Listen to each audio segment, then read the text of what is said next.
வணக்கம் அன்பார்ந்த உறவுகளே. டியர் திரை விமர்சனம். 2023 தான் குறட்டை விடும் கதாநாயகனை பற்றிய படமாக குட் நைட் படத்தை பார்த்தோம்.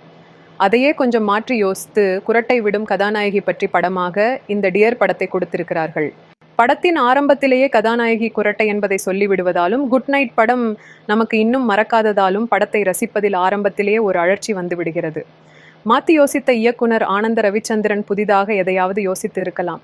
டிவி சேனலில் செய்தி வாசிப்பாளராக இருப்பவர் ஜிவி பிரகாஷ்குமார் தற்போது உள்ள டிவி சேனலை விட பெரிய சேனல் ஒன்றில் வேலைக்கு சேர்ந்து நாட்டின் நிதி அமைச்சரை பேட்டி எடுப்பதுதான் அவரது லட்சியம்.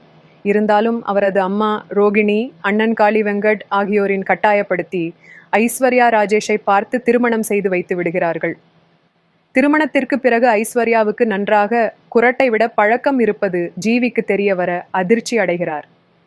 8 மணி நேர தூங்க வேண்டும் என்பதை கட்டாயமாக வைத்திருப்பவர் ஜிவி. சரியாக தூங்க முடியாததால் அவருக்கு கிடைத்த பெரிய சேனல் வேளையில் ஒரு சிக்கல் ஏற்பட்டு துரத்தி விடுகிறார்கள். அந்த கோபத்தில் விவாகரத்து செய்ய முடிவெடுக்கிறார்.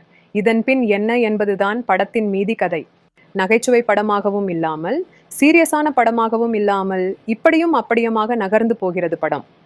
இடைவேளைக்கு பின் மெயின் கதையான ஜிவி ஐஸ்வர்யா பிரிவை விட்டுவிட்டு வீட்டை விட்டு எப்போதோ ஓடிப்போன ஜிவியின் அப்பா கதைக்குள் இழுத்து வந்து இருக்கிறார்கள்.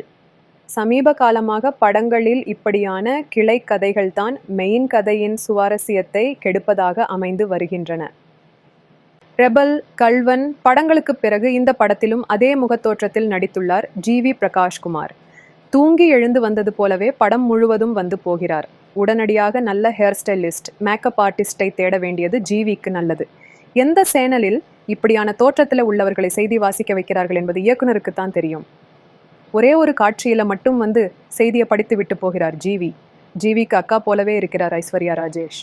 எந்த ஒரு காட்சியிலுமே அவர்களுக்கான கெமிஸ்ட்ரி செட் ஆகவே இல்லை. இப்படி ஒரு ஜோடி பொருத்தம் சரியாக இருக்குமா என யாருமே போட்டோ ஷூட் செய்யும் போது கூட யோசிக்கவில்லையா? அதிலும் ஜிவியை டேய் என சொல்லி ஐஸ்வர்யா கூப்பிடுவதையாவது தவிர்த்து இருக்கலாம். அது ஏதோ தம்பியை அதட்டி சொல்வது போலவே இருக்கிறது. மிஸ்டர் பர்ஃபெக்ட் ஆக இருப்பவர் காளி வெங்கட் மனைவியை அடிமையாகவே வைத்திருக்கிறார். அவரது மனைவியை பார்த்தால் ஐயோ பாவமாக இருக்கிறது. ஜிவியின் அம்மாவாக ரோகிணி, அப்பாவாக தலைவாசல் விஜய் இவர்களது கதாபாத்திரத்தை வைத்து காட்சியில் கொஞ்சம் அட்வைஸ் செய்கிறார்கள். ஐஸ்வர்யாவின் அம்மாவாக கீதா கைலாசம், அப்பாவாக இளவரசு. வழக்கம் போல யதார்த்தமான நடிப்பு. முந்தைய ஜிவியின் படங்களுக்கு சொன்னது போலதான் இந்த படத்திற்கும் தன் நடிக்கும் படங்களுக்கு இசையமைக்கும் போதாவது 2-3 சூப்பர் ஹிட் பாடல்களை யோசிப்பது இசையமைப்பாளர் ஜிவிக்கு அவசிய தேவை. 2.25 மணி நேர படத்தில் 1/4 மணி நேர படம் மட்டும் அழுத்தமான கதையாக இருந்தால் போதுமா?